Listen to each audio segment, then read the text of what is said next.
So this is the downstairs at Rambling Roots Hostel. I thought I'd give y'all a tour. It's the place where you put dirty laundry. And then there is this one double private room with a couch. I hadn't seen it till today. So lovely. And that's the bunk room. Be back. Down here is this common room.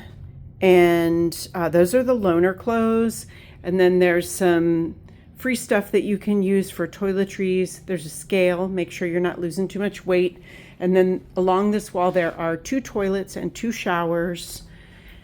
This lovely outdoors. I dried my Crocs out there after washing them off. And then there's this single private room. It looks tiny, but there's plenty of room in here. Backpack in the corner.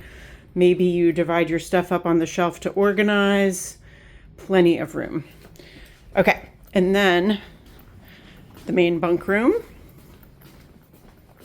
Nobody's down here. So there are 8 bunks in here. This huge beanbag chair. This really nice system. So she has this system where she has these mesh laundry bags and she has them numbered to match the number of the bunk. And then upstairs there's a common area with pets and the kitchen's open and it's really nice, but I'm allergic to it. Rambling Roots Hostel. It's so awesome. It's just 2 miles from the Nantahala Outdoor Center. And a bookie who owns and runs it used to manage a hostel up in New Hampshire called The Notch. And she bought this place less than 2 years ago, like less than a year and a half ago. And it had no running water and no heat. And she has turned it around and is running my favorite hostel so far. Highly recommend. At the hostel, Bookie has this screened porch. And this is where we keep our packs. And she has built these wood, like, I guess it's like a shelf, but it's really rain protection so that we can put our packs underneath and then they will stay dry if it rains. And then she has 6 acres. There is a house right down there, but in that direction, she has 6 acres. And I don't know if you can see, but down there is like a table and chairs, and she has a little path down there. I haven't been down there because I just found out about it, but it's a lovely, lovely place to hang out.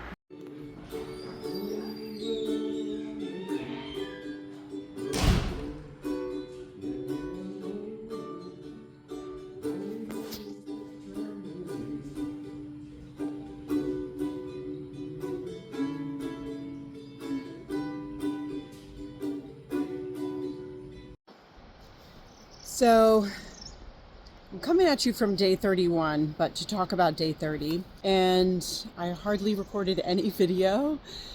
It is such a wonderful, wonderful place. Bookie has created this real community feel, and I did a lot of relaxing. I also helped Bookie. She's a 1-person operation, and so she wants to support the hiker community.